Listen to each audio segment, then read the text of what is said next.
Good day. So we are about to start a new set of pharmacotherapeutics, mainly focusing on the gastrointestinal system. So before we begin with our discussion, again, our disclosure and disclaimer. This presentation is for pharmacy educational purposes only. Some slides presentations were taken from the teaching slides of associations, organizations, establishing therapeutic guidelines. Any brands, proprietary products, devices mentioned in this presentation is not sponsored nor has intentions for commercial purposes. The lecturer is not affiliated to any pharmaceutical company or sponsors. Further, learners are also encouraged to perform their own assessment, research, and evaluation on the information discussed in this presentation. Further, this lecture is not a substitute to any direct clinical judgment. So for our gastrointestinal therapeutic system series, here are the topics that we are going to cover.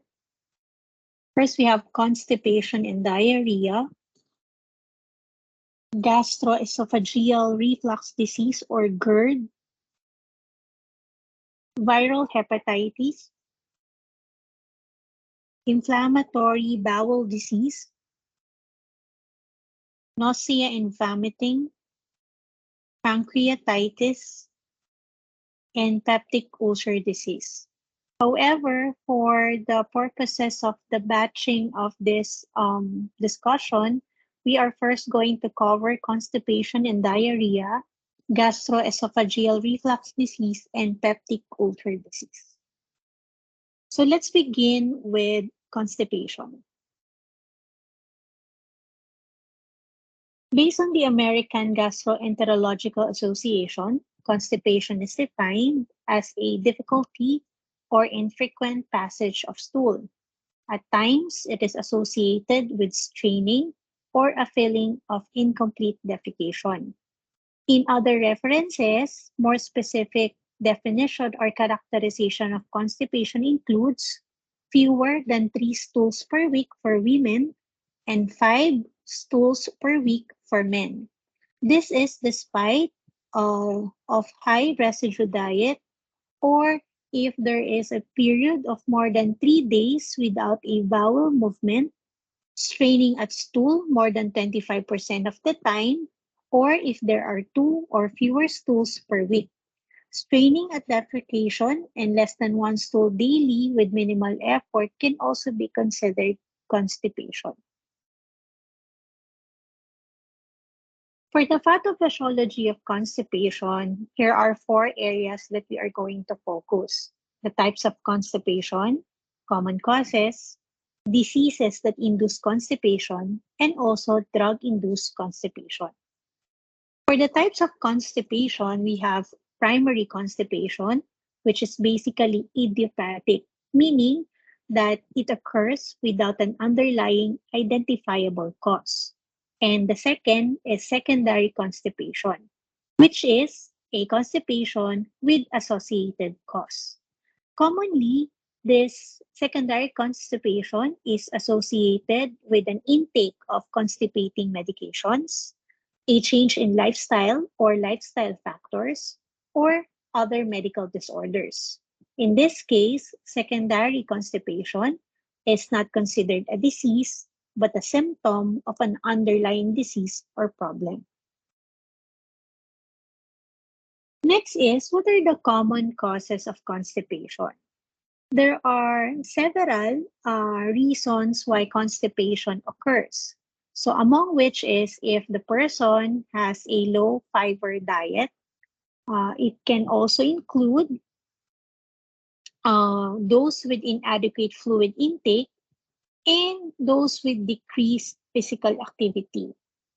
Additionally, as I've mentioned a while ago, the use of constipating medications such as opiates can also contribute to constipation.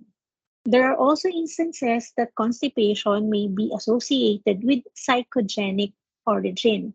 meaning it can be associated to anxiety and other psychological causes. So let's move to diseases that usually induce constipation. So as we have mentioned, in terms of secondary constipation, the constipation appears as a symptom of a medical condition, among which there are several system disorders or diseases that can be associated. Primarily, if it's a gastrointestinal disorder, it can irritable bowel syndrome can induce constipation.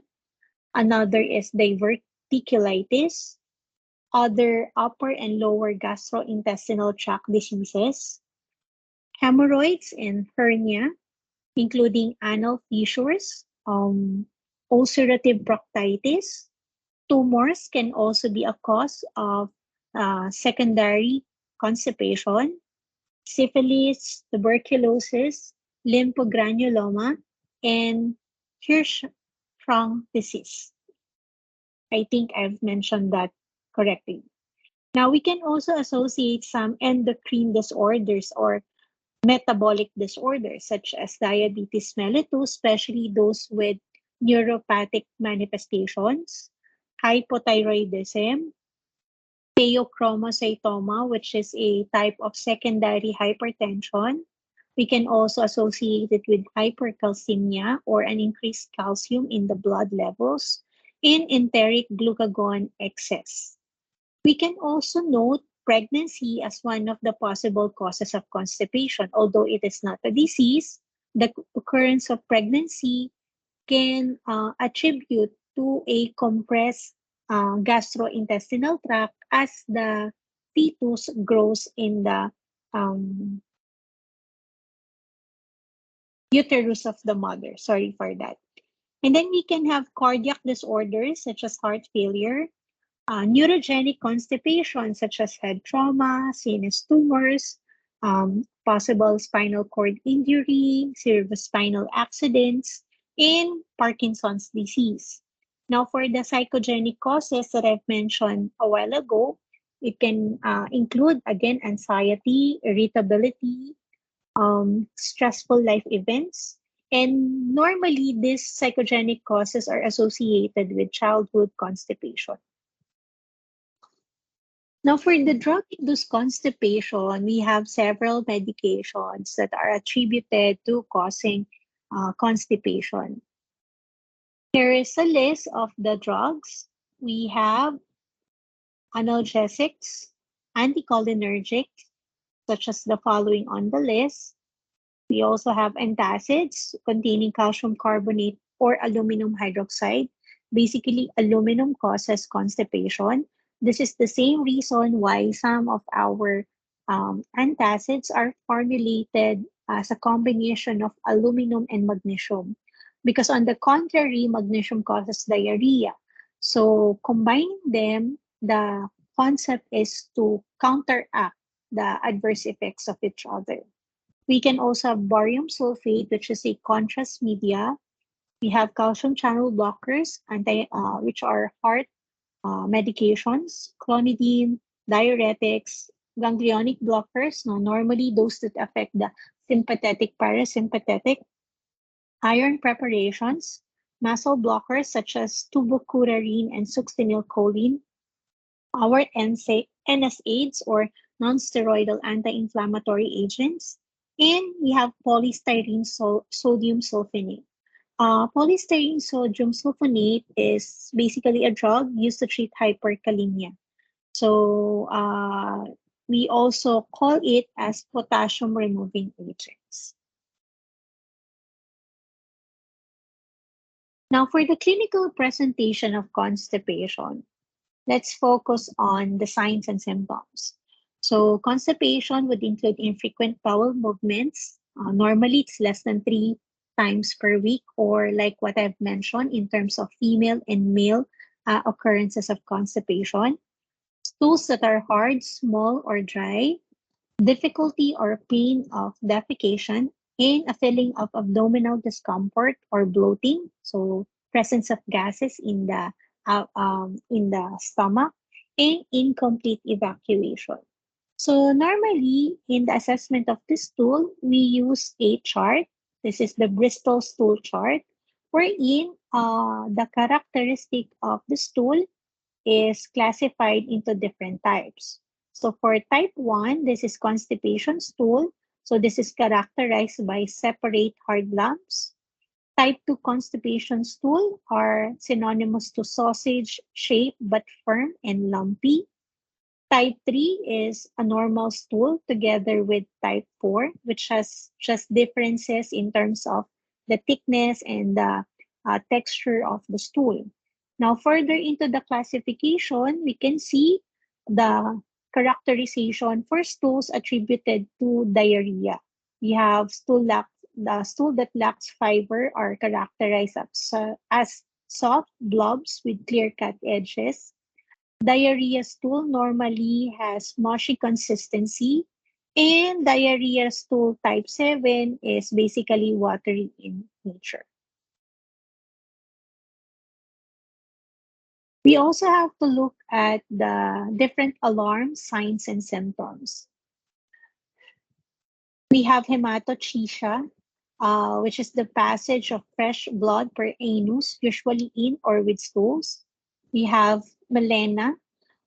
This basically refers to dark black tarry feces that are associated with upper gastrointestinal bleeding.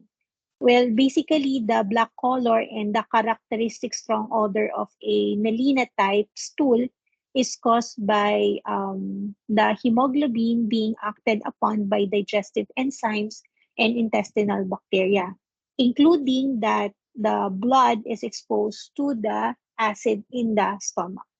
So for melena or black tarry stool in pharmacy, we also try to assess this manifestation since some medications can normally cause melena-like characteristic of the stool, such as when we take iron supplements that usually color the stool black tarry.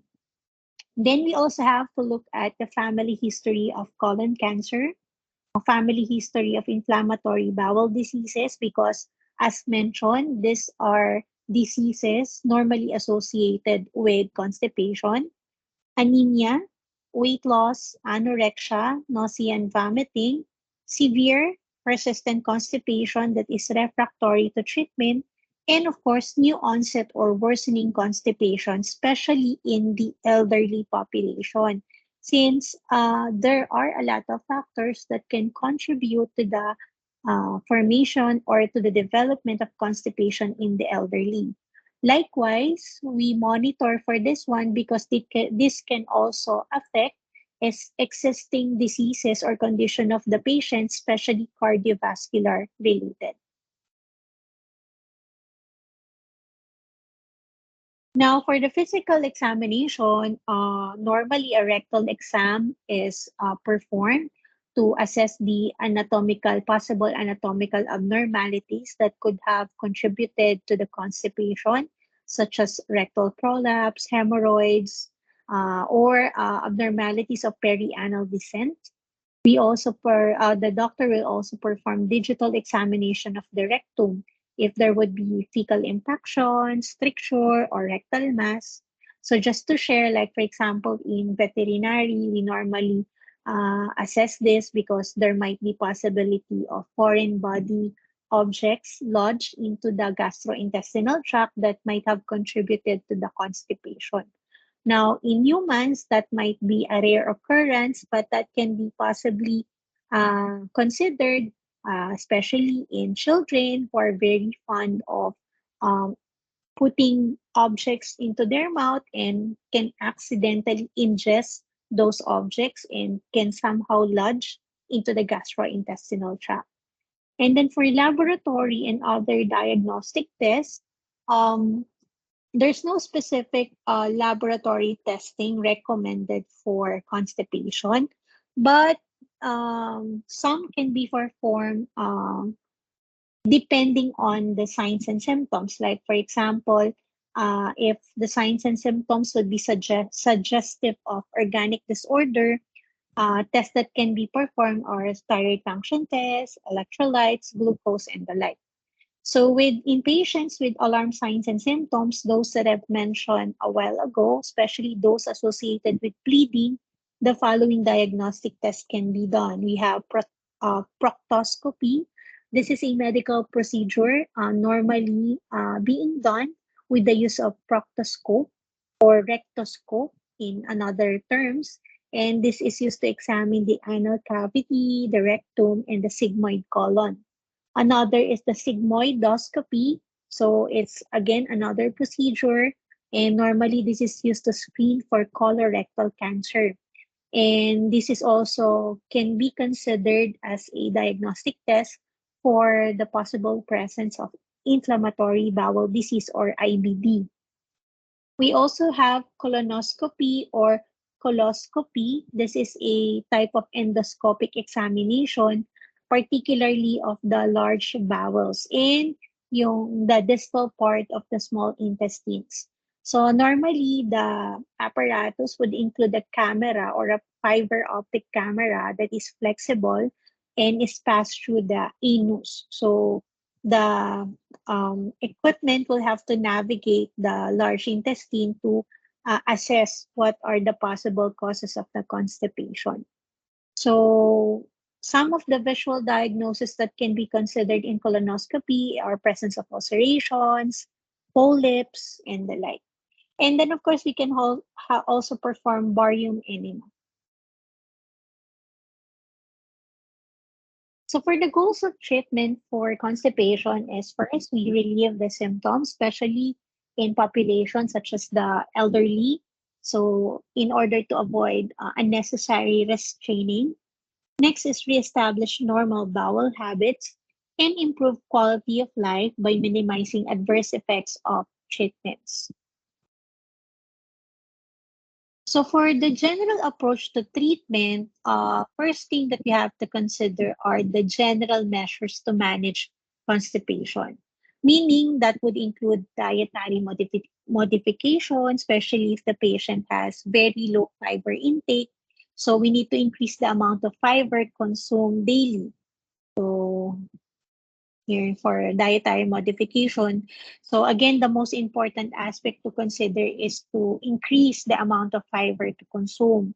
Normally, a gradual increase in daily fiber of around 20 to 25 grams, either through dietary changes or we can also add fiber supplements. We can also have more consumption of fruits, vegetables, cereals, which are known to have high fiber content. So we can also do another option is bulk forming agents. So these are also fiber preparations. And what we just have to monitor is that um, in patients with modified fiber intake, there would be possible abdominal distension and flatness. So we need to monitor or strictly monitor what particular preparation of fiber would best fit the patient for these cases. Now, going back, if the constipation is associated with an underlying disease, now the best way to address it is to correct the disease itself or to provide therapy in compliance to the guidelines for that particular disease. So, like for example, if those are related to GI malignancies, so normally the constipation may be alleviated with the surgical removal of the malignancy. So that would be highly dependent on the cause of the constipation if it's secondary in nature. If it's like endocrine and metabolic, so appropriate correction of imbalances to that would possibly address constipation. Third is we avoid or stop constipation inducing medication. As we have mentioned, if it's a drug-induced constipation, meaning to say that the symptom of constipation is highly associated with the effect of the drug. So if we can stop, if there's a reason, very good reason to abruptly stop or gradually stop the medication, then that should be employed. Now, if the medication would be a maintenance therapy of the patient, for example, the patient must be um, referred for consultation for the best way to approach minimizing the constipating effect of the drug. And then, of course, we can have option of managing constipation with a combination of pharmacologic and non-pharmacologic therapies.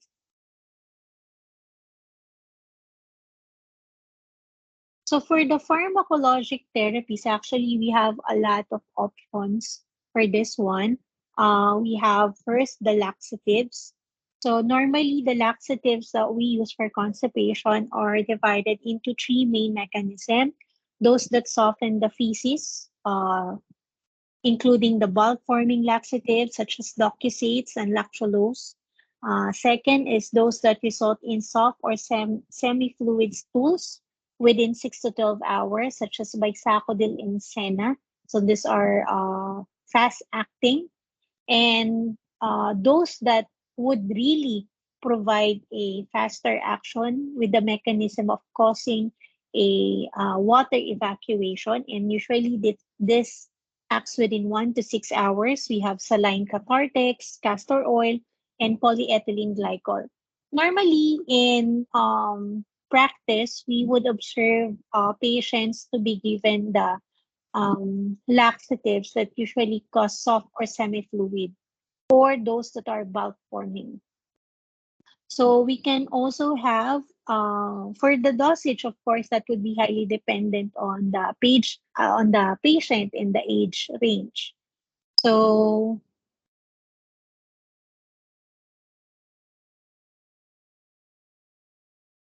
there are, if I may add, no, there are several recommendations with the use of laxatives. So, for example, if the aim is just for treatment or prevention of constipation, so the first choice would be bulk forming agents with the combination of dietary modifications or increasing fiber intake. If the patient is non-hospitalized and presents with acute constipation, meaning infrequent use or very few occasions of constipation per week, so the laxative, we can have tap water enema. We can also use glycerin suppository for acute constipation. We can also have sorbitol, Bisacodils, Senna, low-dose PEG solutions, or saline laxatives such as milk of magnesia will provide instant relief to this acute constipation. But take note if the patient is non-hospitalized. Now, if the laxative treatment would need to be taken for more than a week duration, so the patient should seek consult from a physician because as we all know that generally in pharmacy, we do not advise patients to take laxatives uh, as a long treatment if we are simply addressing symptomatic constipation because we would like to prevent what we call the laxative dependence. Now, it would be a different scenario if the patient would be bedridden or we have geriatric patients, since constipation is associated mostly to their existing diseases, either if it's cardiovascular, GI diseases, metabolic. So the treatment the treatment would have to be used on a chronic um, system. So in this case, proper management for the patient is highly advised. So again, we can have several laxatives to consider. And so for the purpose of your individual study, so make sure to read the details and the highlights in our reference for the laxatives part. Now we can also have cathartics, such as saline cathartics.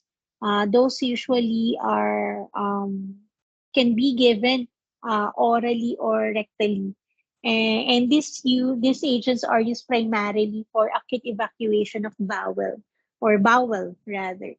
So in some cases, this can be either associated with diagnostic examination, like for example, the patient would undergo endoscopy. If the patient had poisoning in I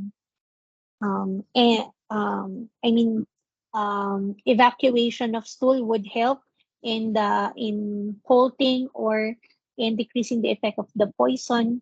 And in some cases, this type of cathartics can also be seen during treatment with parasites. So we also have uh, lavage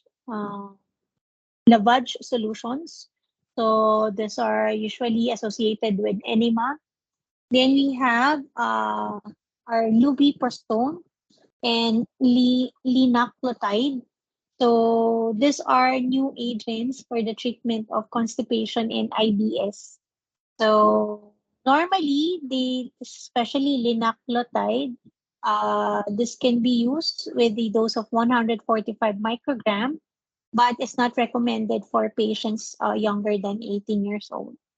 We also have opioid receptor antagonists in the form of lubiprostone. That's the generic. This is a drug approved for chronic idiopathic constipation or constipation predominant IBS in adult patients.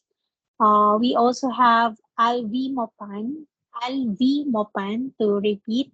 This is a oral drug for that is GI specific to mu receptor antagonist.